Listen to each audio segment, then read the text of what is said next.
하나님은 창세기 18장 9절에서 15절을 보겠습니다. 사라에게 아들이 있으리라.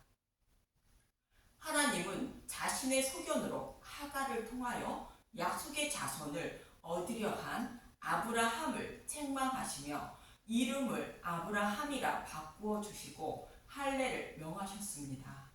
그래서 아브라함은 할례를 행하게 되는데 할례를 행할 때에 흐르는 피는 예수님의 죽으심과 부활을 상징하는 것입니다. 아브라함이 할례를 행함으로 새롭게 거듭나 하나님 백성이 되었다는 뜻으로 아브라함이라 부르는 것입니다. 이 말씀을 하시고 하나님은 아브라함을 다시 찾아오시게 되고 아브라함은 자신을 찾아온 나그네를 영접하게 됩니다. 나그네를 영접하는 것은 본향인 하나님 나라를 떠나 여행하고 있는 이 땅에 살아가는 자들에게 복음을 전하는 것을 말합니다. 그래서 아브라함은 예수님이 고난과 고통을 받으시며 죽으시고 부활하신 것을 상징하는 고운 가루 세 스아를 가져다가 반죽하여 떡을 만들고 기름지고 좋은 송아지를 잡아 요리하여 나그네를 대접한 것으로 복음을 전하고 있는 구원받은 자의 모습을 그리고 있는 것입니다.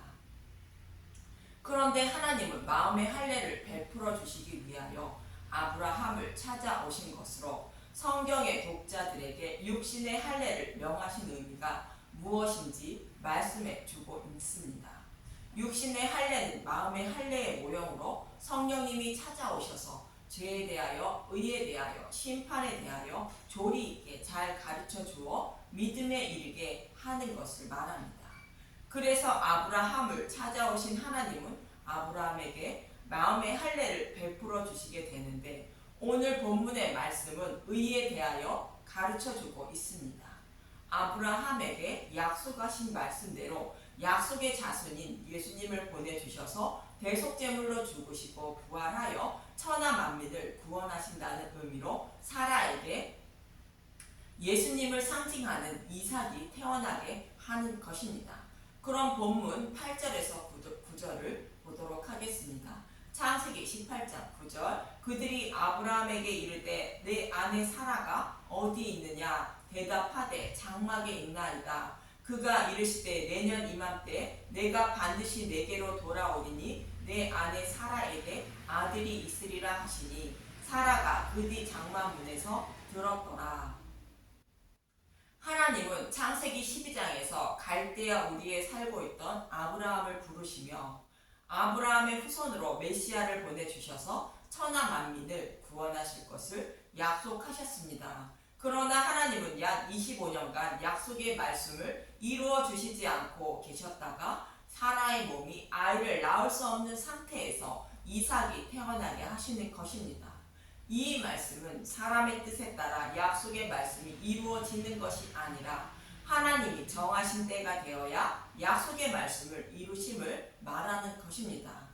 이 말씀을 하고 있는 갈라디아서 4장 4절에서 7절을 보도록 하겠습니다. 갈라디아서 4장 4절 때가 참에 하나님이 그 아들을 보내사 여자에게서 나게 하시고 율법 아래에 나게 하신 것은 율법 아래에 있는 자들을 속량하시고 우리로 아들의 명분을 얻게 하려 하심이라.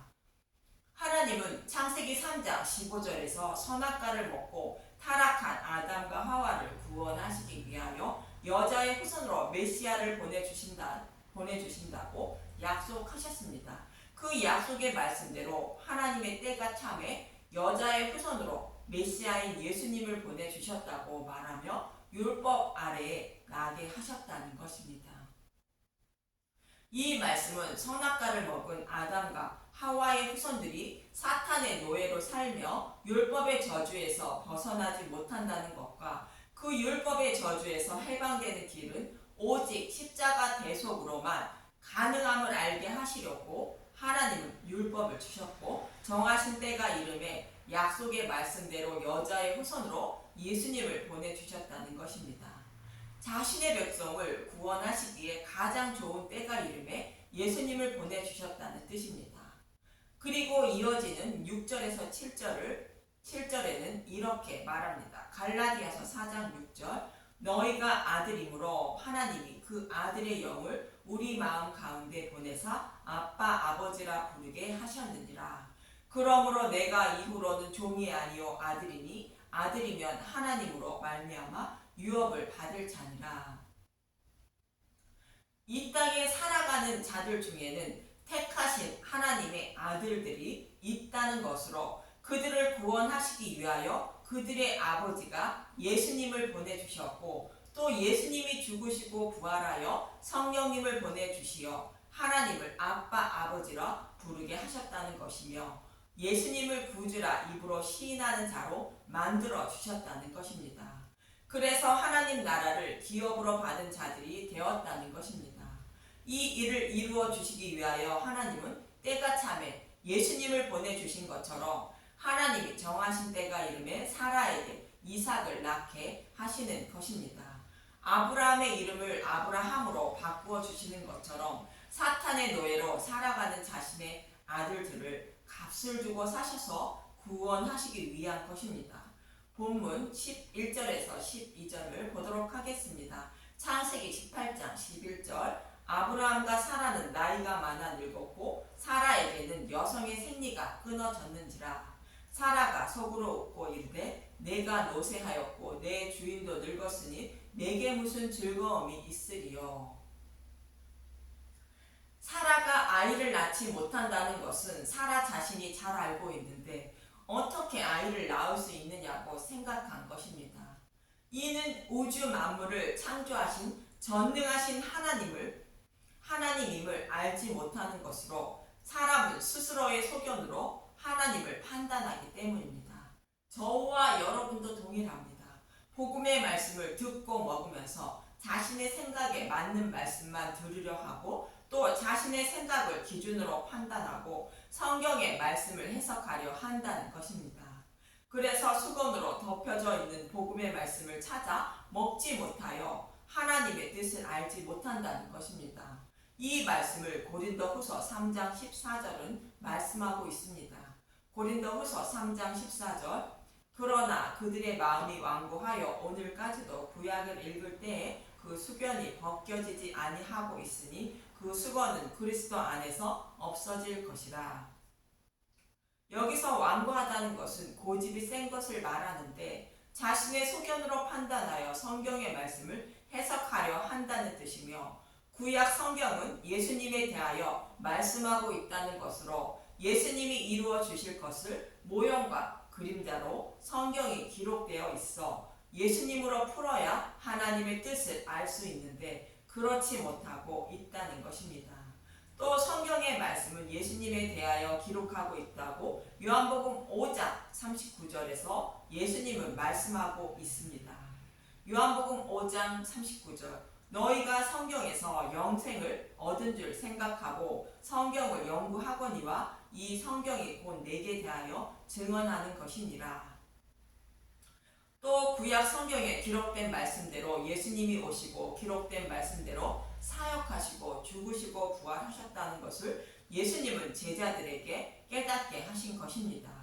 누가복음 24장 44절을 보겠습니다. 또 이르시되 내가 너희와 함께 있을 때에 너희에게 말한 바 곧 모세의 율법과 선지자의 글과 시편에 나를 가리켜 기록된 모든 것이 이루어져야 하리라 한 말이 이것이라 하시고 이처럼 예수님은 성경에 기록된 말씀대로 죽으시고 부활하셨다는 것으로 이것을 알아야 진리의 말씀을 전하는 자가 된다고 예수님은 제자들의 마음을 열어 깨닫게 하신 것입니다. 그래서 성경의 말씀을 자신의 소견으로 해석하고 들으려 하지 말고 예수님이 우리를 어떻게 구원하신다고 약속하셨고 그 약속을 어떻게 이루어 주셨는지 알려는 목적으로 복음의 말씀을 듣고 먹어야 하는 것입니다. 그래야 약속의 말씀은 반드시 지키시는 살아계신 하나님임을 알고 믿을 수 있는 것입니다. 본문 13절에서 14절을 보면 창세기 18장 13절 여호와께서 아브라함에게 이르시되 사라가 왜 웃으며 이르기를 내가 늙었거늘 어떻게 아들을 낳으리요 하느냐. 여호와께서 능하지 못할 일이 있겠느냐. 기한이 이를 때에 내가 내게로 돌아오리니 사라에게 아들이 있으리라. 생명에 이르게 하는 하나님의 말씀을 자신의 소견으로 생각함으로 그 말씀을 믿지 못하고 비웃게 되는데, 사라가 비우실지라도 하나님은 계획하시고 약속하신 말씀을 반드시 이루시기 위하여 약속의 자신을 보내신다는 것으로 사라에게 아들이 있으리라 말씀하시는 것입니다. 이스라엘 백성들이 바벨론 포로에 끌려갈 때에도 선지자 예레미야의 말을 듣지 않고 비웃으며 여호와의 말씀을 배척하지만, 하나님은 그들을 반드시 포로에서 돌아오게 하신다는 뜻으로 예레미야 선지자에게 숙부의 아들 하나멜의 아나돗에 있는 밭을 사게 합니다. 이 밭을 사게 하시는 의미를 예레미야 32장 15절은 이렇게 말합니다. 예레미야 32장 15절 만군의 여호와의 이스라엘 하나님께서 이와 같이 말씀하시니라. 사람이 이 땅에서 집과 밭과 포도원을 다시 사게 되리라 하셨다 하리라. 하나님의 말씀을 비우시며 배척한 이스라엘 백성들을 포로에 끌려가게 하지만 약속의 말씀을 이루시기 위하여 그들을 포로에서 반드시 돌아오게 하신다는 것입니다. 곧 메시아를 보내주신다는 약속의 말씀을 말씀하고 있습니다. 그리고 그들이 포로에 끌려가기 전의 모습으로 회복시킨다는 것을 강조하시는 말씀으로 땅을 사게 하시는 것입니다. 그리고 예레미야는 이어지는 16절에서 17절에 이렇게 기도합니다.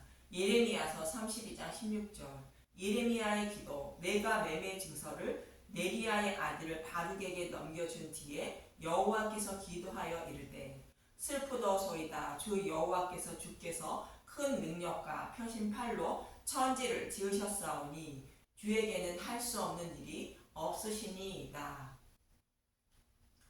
바벨론 포로에 끌려가는 백성들을 보고 슬퍼하는 선지자이지만 능치 못할 일이 없으신 주님임을 알고 그 일을 반드시 이루어 달라 기도하고 있는 것입니다.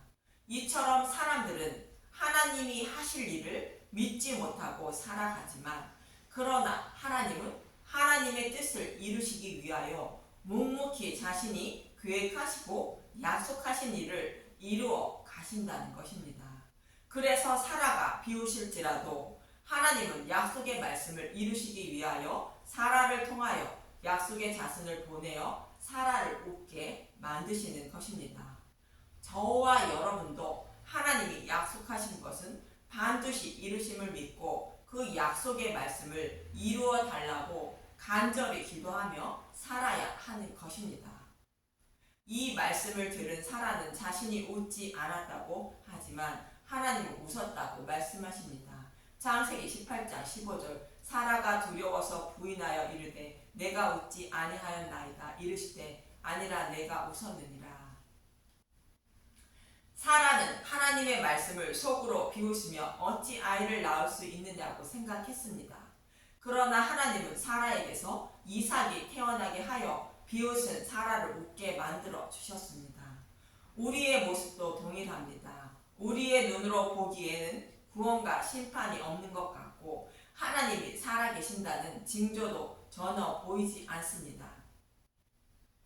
그래서 예수님을 믿지 않으면 지옥에 들어간다고 전하며 대부분의 사람들이 비웃는 것입니다.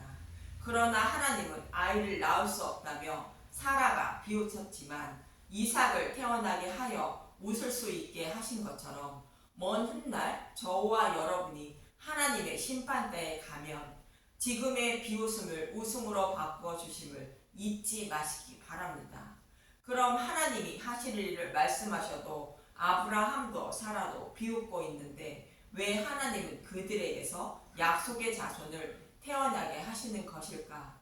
그것은 하나님이 영광과 찬송을 받기 위하여 창조하신 자들이 사탄의 유혹에 넘어가 타락하여 영원한 지옥불에 들어가게 되었기 때문입니다. 그래서 하나님은 여자의 후손으로 메시아를 보내어 사탄의 머리를 밟고 구원해 주신다고 약속하셨고 그 약속의 말씀대로 자신의 백성을 구원하시기 위한 가장 좋은 때가 이름에 예수님을 보내 주신 것으로 구약에 기록된 약속의 말씀대로 예수님이 죽으시고 부활하셔서 천하 만민을 구원하여 아브라함에게 약속하신 말씀을 이루어 주시기 위한 것입니다. 그래서 아브라함의 후손으로 메시아를 보내주신다는 약속을 반드시 지키신다는 모형으로 사라에게 이삭이 태어나게 하시는 것입니다. 이처럼 사라에게 이삭을 태어나게 하시는 것은 의에 대하여 아브라함과 저와 여러분에게 가르쳐 주시고 있는 것입니다. 이렇게 하나님이 약속하신 말씀을 반드시 이루어 주심을 잊지 마시고 하나님 나라에 들어가는 그날을 생각하며 예수님의 품에 안겨 아버지의 인도함을 받으시며 살아가는 저와 여러분이 되시길 소망하며 기도합니다. 감사합니다.